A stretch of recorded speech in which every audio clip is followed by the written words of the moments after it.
퇴직하고 일 안 해도 돈만 많으면 되지 않을까? 돈 쌓아놓고 현금 흐름 넉넉히 만들어 놓고 빨리 은퇴하고 놀겠다라는 파이어족. 말만 들어도 누구나 한 번쯤은 꿈꾸거나 하죠. 그런데 행복이라는 측면에서 접근을 해보면 첫 번째로 준비해야 할 것은 바로 할 것입니다. 직업 또는 취미라고 할 수 있을 것 같은데요. 놀겠다라는 것도 내가 정말 하고 싶은 것이 있어서 그것만 하고 평생 놀고 싶다 라고 하시면 이미 그건 어느 정도 준비가 되신 거겠죠. 그게 아니고 맨날 누워서 넷플릭스 유튜브나 보고 잠이나 자겠다라는 생각은 정말 오래 못 간다고 합니다. 길어야 3개월 내지 6개월이고요 파이어족이라는 것도 사실은 여행을 다니든지 글을 쓰든지 아무튼 무언가 하고 싶은 것, 할 수 있는 것을 가진 상태, 즉 무언가 할 일이 있는 상태여야 행복하게 오래 파이어 생활이 유지될 거예요. 직장인들 보통 나는 그냥 누구 만나서 술만 먹는 게 제일 좋은 취미인데 혼술도 하루 이틀이고 누구를 만난다는 것도 하루 이틀이죠. 직장에서 만난 인연도 상당히 많고 또 막상 수준이 맞아야 즐거운 술자리도 되고 그렇지 않나요? 그래서 두 번째로 준비해야 될 것이 사람 관계입니다. 갑자기 인맥 관리를 잘해라 이런 얘기가 아니고요. 그런 인맥들 퇴직하면 다 사라지고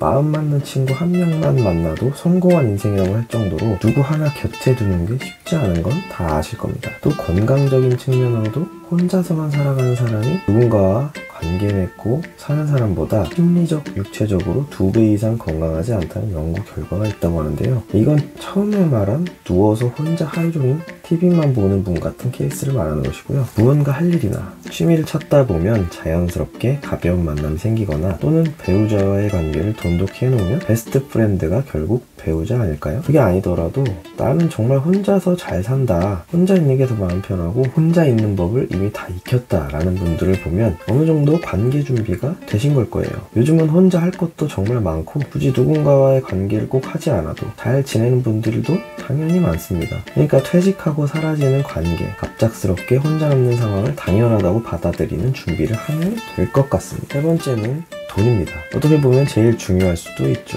문득 퇴직 생각을 하면 뭐 퇴직금 있으니까 어떻게든 되겠지, 이거 쓰면서 뭐 할지 찾아보자 하고 항상 뒤로 미루지 않으시나요? 또 이미 퇴직하신 분들도 대부분은 이런 식으로 보통은 준비되지 않은 퇴직을 경험하고 계실 겁니다. 저도 그랬습니다. 부자인 분들, 준비된 분들 보면 대부분 버는 것도 버는 것인데 소비 지출 관리를 정말 잘 하십니다. 버는 수준이 남다른데도 어디 사는지도 잘 모르고 차도 20년대 차 타시고 그런 분들이 있죠. 지출 관리는 습관이니 버는 걸 찾기 어려우면 일단 소비 지출 관리라도 지금부터 시작해 보시는 것도 좋을 것 같습니다. 지출 관리를 하면서 현금 흐름을 만들어주는 자산, 부동산, 배당주, 채권 아니면 이자 등등을 찾는 거죠. 저는 애드센스 블로그로 월 300달러 정도 소소하게 번 지 1년 정도 되었는데요. 요즘은 실물 자산 말고 온라인 자산도 현금 투자 없이 시간과 시행착오 투자만으로 현금 흐름을 발생시킬 수 있는 비교적 좋은 수단입니다. 누구나 월 1000만원 벌 수 있다고 하지만 그건 가능성이 있다는 거지 막상 해보면 그렇게 쉽지만은 않습니다. 그래서 마지막 네 번째로 준비해야 될 것이 이런 시행착오를 겪어보는 것입니다. 실패할 준비, 실패를 받아들일 마음가짐을 갖기 정도로 말씀드릴 수 있겠는데요. 저런 것들을 알면서도 그냥 냄비 속의 개구리처럼 뜨뜻하게 있다가 한순간 현실이 찾아오면 얼마나 아찔할까요? 저도 블로그를 지금은 쉬고 있지만 처음 할 때 그런 카페를 발견하고 거기에서 10,000원, 20,000원 하는 전자책, 이거 살까 말까, 사기 아닌가 하는 고민도 엄청 하고 막상 사보니까 이게 다야? 이런 적도 있었고요. 심지어 3일 만에 1000만원 벌 수 있다는 전자책 80만원짜리도 그분의 명성과 인증 때문에 한번 사봤는데 물론 찬찬히 따라하면 실제 가능한 방법이었다고 생각되기는 했지만 좀 어렵기도 하고 또 그 키워드는 코로나 때 반짝하던 몇 차 재난지원금 이런 거라 그 수익이 가능은 했지만 지금 바로 하지는 못하는 그런 거더라고요.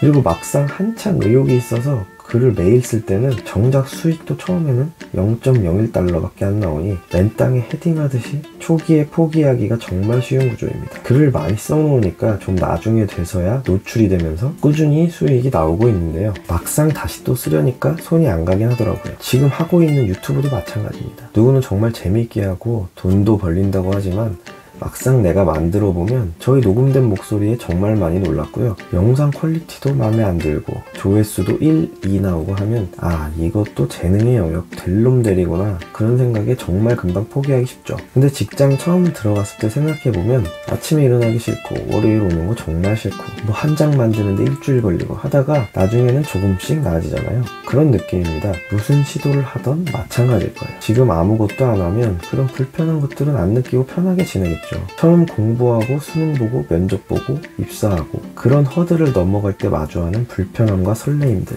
그런 것들을 다시 일깨워주는 것 중에 하나가 저는 은퇴, 퇴직, 파이어라고 생각합니다. 누구나 겪어야 할 변화의 과정에서 시행착오를 다양하게 겪어보고 안 쓰는 근육 움직이듯이 힘들지만 한 번씩 마주해 본다면 훨씬 행복한 은퇴 노후를 맞이해 볼 수 있지 않을까요? 지금 당장 찾아보기만 하는 것도 신나고 좀 과장 보태서 월요일이 두렵지 않은 직장인이 되실 겁니다. 나중에 실제로 큰 현금 흐름이 만들어지면 더욱 즐거운 일상도 당연히 만들어질 거라고 믿습니다. 본인의 꿈, 하고 싶었던 거 해볼 수 있도록 늘 위의 4가지를 유념하시면서 한번 먼저 마음속에 있는 뭐라도 시행착오 겪어보시는 건 어떨까요? 그런 시간을 보내시길 기원하면서 조금이나마 유익한 영상이 되셨다면 영상 좋아요와 구독 부탁드리겠습니다. 시청해주셔서 대단히 감사합니다. 좋은 하루 되시고 행복하세요.